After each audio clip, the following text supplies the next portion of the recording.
شروع کرتا ہوں اللہ کے پاک نام سے جو بڑا مہربان نہایت رحم کرنے والا ہے۔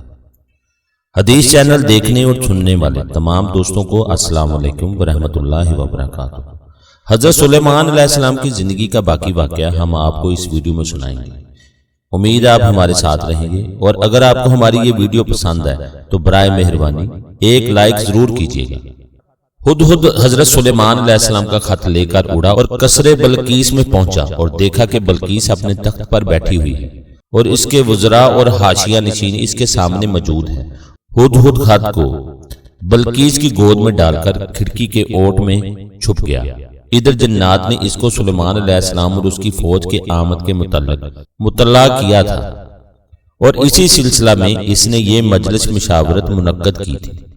جب اپنی گود میں خط گرا دیکھا تو انتہائی متعجب ہوئی اور اس کو حاضرین کے سامنے پڑھ کر سنایا۔ خط کا مضمون یہ تھا: وہ سلیمان علیہ السلام کی طرف سے ہے اور اس میں یہ ہے: بسم اللہ الرحمن الرحیم، تم لوگ میرے مقابلے میں تکبر مت کرو اور میرے پاس متی ہو کر چلے آؤ۔ یہ خط سنا کر بلقیس نے اپنے اراکین حکومت کو خطاب کر کے کہا: تم مجھ کو میرے اس معاملے میں رائے دو۔ اراکین حکومت نے کہا: ہم بڑے طاقتور اور بڑے لڑنے والے ہیں اور اختیار تم کو ہے، سو تم ہی دیکھو جو کچھ حکم دیتی ہو۔ بلقیس نے کہا: بے شک بادشاہ جب کسی بستی میں داخل ہوتے ہیں تو اس کو تہ و بالا کر دیتے ہیں اور اس کے رہنے والوں میں جو عزت دار ہیں اور ان کو ذلیل کیا کرتے ہیں۔ میں نے اس سے قبل سلیمان علیہ السلام کے متعلق سنا ہے۔ میں ایسی جنگ نہیں کرنا چاہتی جو میری قوم کے لیے باعث ذلت اور رسوائی بنے۔ میں سلیمان علیہ السلام کے پاس ایک ہدیہ بھیج کر دیکھوں گی، اگر وہ طالب دنیا ہے تو وہ اسی پر اکتفا کر کے واپس چلا جائے گا، اگر ہدیہ قبول کرنے سے انکار کرے اور واپس نہ لوٹے تو جان لو گے وہ پیغمبر ہے، تو اس وقت ہم سب کو مسلمان ہو کر اس کے پاس جانا پڑے گا، ورنہ اس سے قبل کہ وہ یہاں آئے ہمیں قیدی بنا کر لے جائے گا۔ چنانچہ بلقیس کا نمائندہ سلیمان علیہ السلام کے سامنے حاضر ہوا اور ان کی خدمت میں جواہرات اور سونے سے بھرا صندوق پیش کیا۔ حضرت سلیمان علیہ السلام نے فرمایا: یہ کیا ہے؟ یہ کہاں سے لے کر آئے ہو؟ اس نے کہا: یہ ہماری ملکہ بلقیس کی طرف سے بادشاہ سلیمان کی خدمت میں ہدیہ ہے۔ حضرت سلیمان علیہ السلام نے فرمایا: کیا تم لوگ مال سے میری امداد کرتے ہو؟ سو اللہ نے جو کچھ مجھ کو دے رکھا ہے وہ اس سے کہیں بہتر ہے جو تم کو دے رکھا ہے۔ ہاں تم ہی اپنے اس ہدیے پر اتراتے ہو۔ تم ان لوگوں کے پاس لوٹ جاؤ، سو ہم ان پر ایسی فوجیں بھیجتے ہیں کہ ان لوگوں سے ان کا ذرا مقابلہ نہ ہو سکے گا، اور ہم ان کو وہاں سے ذلیل کر کے نکال دیں گے اور وہ ماتحت ہو جائیں گے۔ بلقیس کے نمائندے نے واپس جا کر سارا واقعہ جو اس نے دیکھا اور سنا تھا بیان کیا، تو بلقیس نے اپنی قوم کو ایک سفید جھنڈا اٹھانے کا حکم دیا اور ایک بڑے قافلہ کے ساتھ حضرت سلیمان علیہ السلام کی طرف چل پڑی۔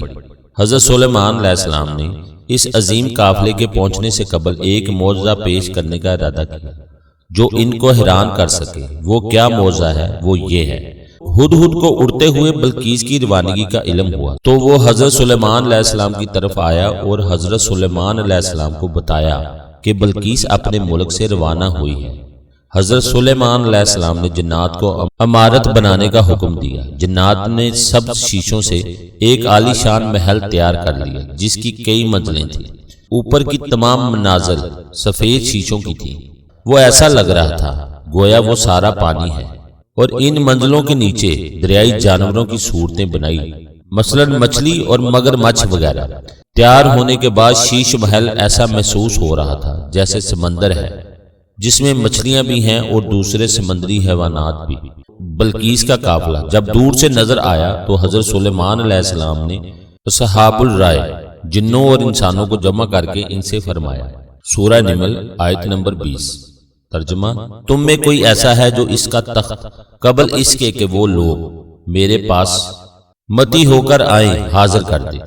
ایک جنی عفریت کھڑا ہوا اور کہا: میں اس کو آپ کی خدمت میں حاضر کر دوں گا قبل اس کے کہ آپ اپنے اجلاس سے اٹھیں، یعنی مجلس کے اختتام سے پہلے میں تخت کو حاضر خدمت کر دوں گا۔ حضرت سلیمان علیہ السلام نے فرمایا: تخت آنے سے پہلے مجلس برخاست نہیں ہوگی۔ وزیر سلیمان علیہ السلام آصف، جن کے پاس اللہ تعالیٰ کی طرف سے علم تھا، نے کہا میں تیرے سامنے تیری آنکھ جھپکنے سے پہلے لا کھڑا کر سکتا ہوں۔ حضرت سلیمان علیہ السلام اپنی نظروں کو آسمان کی طرف اٹھایا۔ ادھر آصف نے سجدہ ریز ہو کر رب کائنات سے دعا کی تو دیکھا تخت بلقیس ان کے سامنے حاضر ہے۔ سلیمان علیہ السلام نے زمین کی طرف جب دیکھا تو تخت بلقیس کو حاضر پایا، جس سے ان کو انتہائی خوشی ہوئی اور حکم فرمایا اس کو میرے پاس الٹا کر رکھ دیا جائے۔ بلقیس دربار سلمانی میں حاضر ہوئی۔ اپنے تخت کو حضرت سلیمان علیہ السلام کے پاس الٹا پڑا ہوا دیکھ کر سخت متعجب ہوئی، اس لیے کہ اس نے تخت کو سخت حفاظت اور پہرے میں رکھا تھا۔ پھر اپنی قوم کی طرف دیکھا تو وہ انتہائی ذہول کی کیفیت میں ہے۔ حضرت سلیمان علیہ السلام نے بلقیس کو مخاطب کر کے فرمایا تمہارا تخت بھی اس جیسا ہے؟ بلقیس نے کہا گویا یہ وہی ہے۔ میں اپنی قوم کو لے کر آپ کی تابع داری اختیار کرتے ہوئے آپ کی خدمت میں حاضر ہوئی۔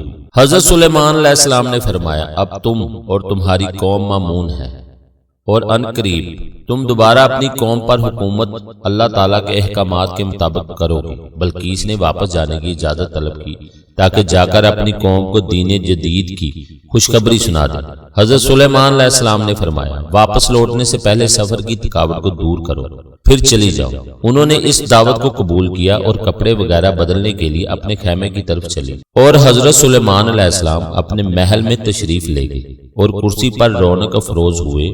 بلقیس اپنی زینت کے ساتھ شیش محل کے اندر داخل ہونے لگی۔ حضرت سلیمان علیہ السلام کو انتہائی دلکش انداز میں دیکھا جو اس کا استقبال کر رہے ہیں۔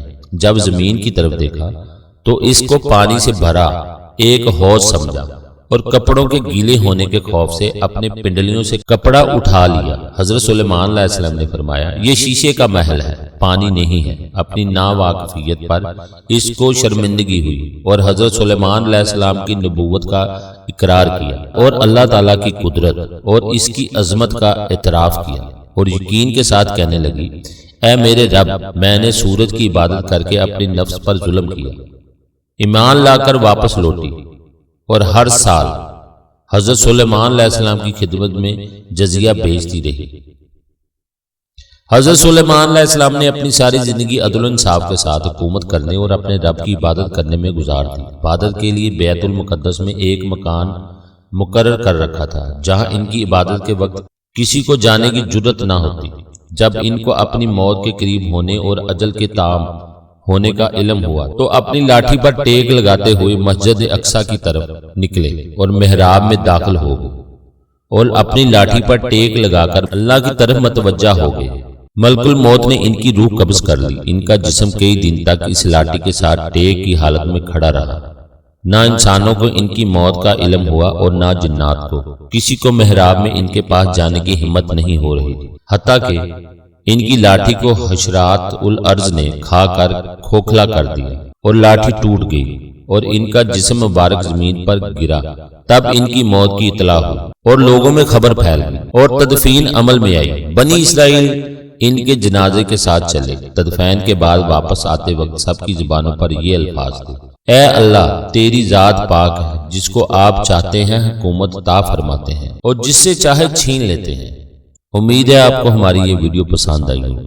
برائے مہربانی ایک لائک ضرور کیجیے گا۔ نیکسٹ ویڈیو تک اللہ حافظ۔